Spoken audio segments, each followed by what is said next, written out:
बिहार और पूर्वी उत्तर प्रदेश की धरती पर जब सनातन धर्म का सबसे बड़ा और सबसे कठिन पर्व गूंजता है तो पूरा वातावरण बदल जाता है। जी हाँ, मैं बात कर रहा हूं छठ पूजा की। बिहार में इसे सिर्फ पूजा ही नहीं बल्कि आस्था का सबसे गहरा प्रतीक माना जाता है। कहा जाता है कि हर साल घाट, गलियां और गंगा किनारे इस पर्व की भव्यता से जगमगा उठते हैं। और यह बिहार के लोगों के लिए कोई साधारण पर्व नहीं बल्कि महापर्व माना गया है, जिसे मनाने के लिए लोग शहरों से हजारों किलोमीटर का सफर तय कर अपने गांव लौटते हैं। क्योंकि यह पर्व केवल पूजा नहीं बल्कि अपनों से जुड़ने और अपनी जड़ों से नाता जोड़ने का अवसर है। लेकिन क्या आप जानते हैं कि छठ पूजा की शुरुआत कब और कहां से हुई थी?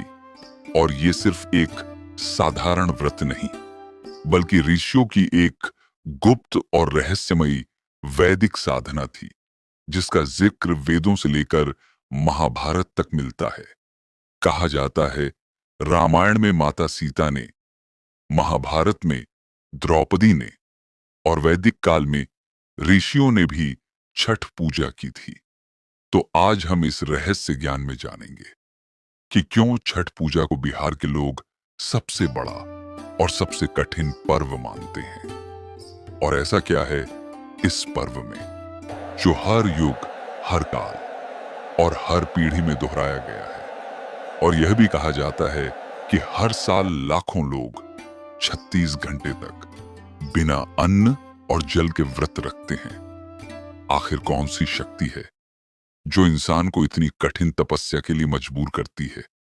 और आपने बहुत पूजा देखी होगी, लेकिन क्यों छठ पूजा में ही डूबते सूरज को पहले अर्घ्य दिया जाता है और उगते सूरज को बाद में? इसके पीछे का रहस्य जानकर आप भी चौंक जाएंगे। और आपने देखा होगा, व्रती घंटों तक जल में खड़े होकर सूर्य को निहारते हैं। ये सिर्फ आस्था नहीं बल्कि इसके पीछे एक गहरा रहस्य छुपा है। इतना ही नहीं, छठ पूजा को लोक संतान की पूजा भी कहा जाता है। आखिर छठी मैया में ऐसी कौन सी शक्ति है कि लोग संतान सुख के लिए उनकी शरण में आते हैं? और वास्तव में छठ पूजा मनाया कैसे जाता है? तो चलो अब इन सभी रहस्यों को एक एक। इतनी पुरानी है कि इसकी शुरुआत मानव सभ्यता की सुबह से भी पहले हुई थी।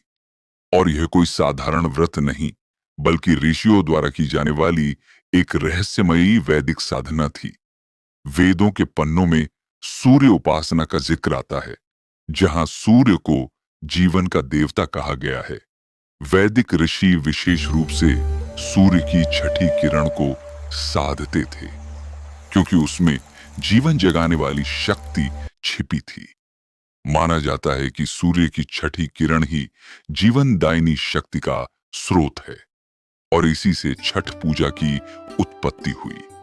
महाभारत तक में उल्लेख है कि विपत्ति की घड़ी में द्रौपदी और पांडवों ने सूर्य देव की शरण ली थी। द्रौपदी ने छठी मैया से प्रार्थना की और उन्हें संकटों से बाहर निकलने की अद्भुत शक्ति प्राप्त हुई। और रामायण में भी कथा है, जब श्री राम अयोध्या लौटे तब माता सीता ने कार्तिक शुक्ल षष्ठी के दिन सूर्य देव की पूजा की। यानी छठ पूजा की जड़ें केवल बिहार या यूपी में ही नहीं बल्कि सीधे वैदिक काल से पाई जाती हैं।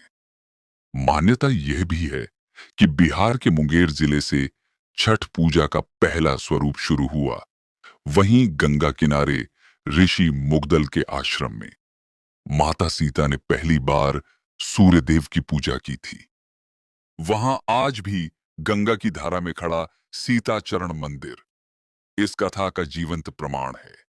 कहा जाता है कि यहीं पर माता सीता ने पहला छठ व्रत रखा था और यहीं से यह पर्व जनमानस की परंपरा बन गया। तो जरा सोचिए, व्रती पूरे 36 घंटे तक बिना एक बूंद जल और अन्न के व्रत रखती हैं।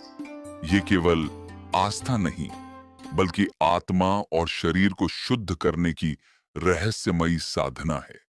माना जाता है कि जब कोई 36 घंटे निराहार रहकर सूर्य की छठी किरण पर ध्यान करता है तो उसका तन और मन दोनों पवित्र हो जाते हैं और आमतौर पर पूरी दुनिया उगते सूरज को प्रणाम करती है।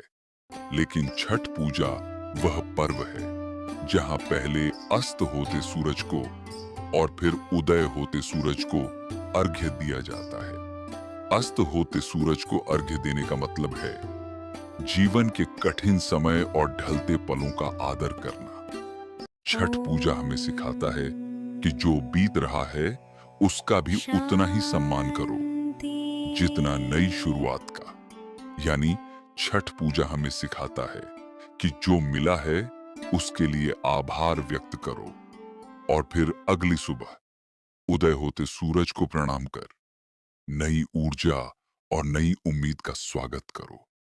और आपने देखा होगा कि व्रती घंटों तक जल में खड़े रहकर सूर्य को एकटक निहारते हैं। यह दृश्य केवल आस्था नहीं बल्कि साधना का अद्भुत रूप है। जल शरीर की ऊर्जा को संतुलित करता है और सूर्य की किरणें आत्मा को निर्मल बना देती हैं। तो दोस्तों, आपने सुना ही होगा कि छठ पूजा को लोक संतान की पूजा भी कहा जाता है क्योंकि छठी मैया, जिन्हें उषा देवी कहा जाता है, संतान सुख की अधिष्ठात्री देवी मानी जाती हैं। कहा जाता है कि यदि कोई दंपत्ति संतान सुख से वंचित हो तो छठी मैया का कठिन व्रत पूरी श्रद्धा से करने पर उनकी गोद भर जाती है। तो आइए अब हम देखेंगे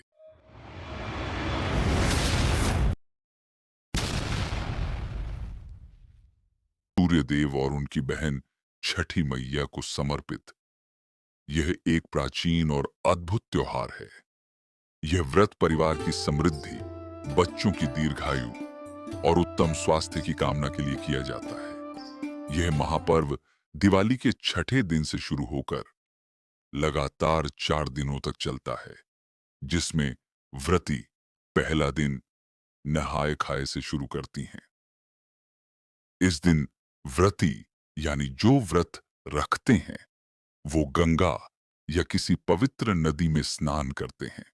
घर आकर मिट्टी के चूल्हे पर शुद्ध खाना बनता है, जैसे कद्दू की सब्जी, चने की दाल और भात। यही भोजन सबसे पहले सूर्यदेव को चढ़ाया जाता है और फिर परिवार खाता है। फिर दूसरा दिन खरना। इस दिन व्रती पूरा दिन उपवास रखती हैं।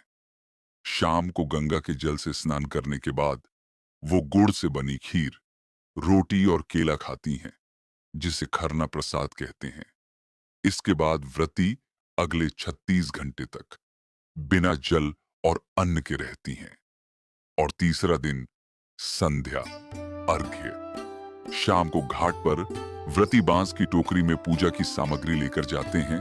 इसमें होता है ठेकुआ, मौसमी फल, गन्ना, नारियल, ईख, नींबू, सेब, केले, सिंघाड़ा और प्रसाद के लिए मिठाई। ढलते सूरज को जल अर्पित किया जाता है और पूरा घाट दीपों से जगमगा उठता है। इस वक्त महिलाएं छठ गीत गाती हैं। माहौल ऐसा लगता है जैसे धरती पर स्वर्ग उतर आया हो। चौथा दिन यानी कि उषा अर्घ्य के दिन, सुबह सुबह व्रती उगते हुए सूरज को अर्घ्य देते हैं। इसके बाद व्रत तोड़ा जाता है और परिवार की खुशहाली, संतान सुख और अच्छे स्वास्थ्य की कामना की जाती है।